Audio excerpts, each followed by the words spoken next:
சேலம் கிச்சிபாளையம் பகுதி களரம்பட்டி பகுதியில் தேமுதிக தலைவர் கேப்டன் விஜயகாந்த் அவர்களின் நினைவாஞ்சலி நிகழ்ச்சி இன்று நடைபெற்றது.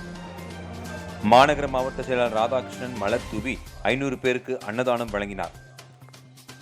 தேசிய முற்போக்கு திராவிட கழகத்தின் நிறுவன தலைவரும் தமிழக முன்னாள் சட்டமன்ற எதிர்க்கட்சித் தலைவருமான கேப்டன் விஜயகாந்த் அவர்கள் கடந்த டிசம்பர் 28ஆம் தேதி உடல்நலக்குறைவால் காலமானார். அதனைத் தொடர்ந்து அவரது உடல் தேமுதிக கட்சி அலுவலகத்தில் நல்லடக்கம் செய்யப்பட்டது.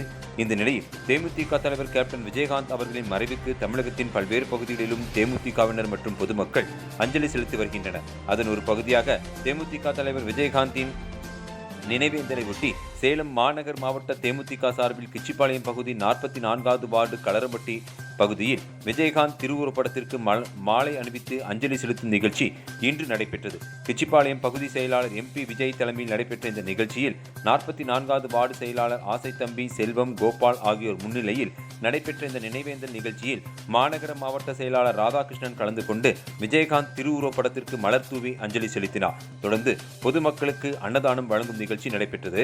500க்கும் மேற்பட்டோர் கலந்து கொண்டு அன்னதானம் பெற்றனர். இந்த நிகழ்ச்சிக்கு பொதுக்குழு உறுப்பினர் S. நாராயணன், கேப்டன் மன்ற செயலாளர் பன்னீர்செல்வம், கிச்சிபாளையம் பகுதி அவைத்தலைவர் செல்வம், முஸ்தபா, இளங்கோவன், பகுதி பிரதிநிதி காசி, சத்தியமூர்த்தி, குகை பகுதி சண்முகம், மாவட்ட தொழிற்சங்கம் வடிவேல் மற்றும் சையத் முகமது அலி, மணிகண்டன், முகமது ஷரீப், வடிவேல், பிரபு, பன்னீர்செல்வம் உள்ளிட்ட நிர்வாகிகள், தொண்டர்கள் என ஏராளமானோர் கலந்து கொண்டனர்.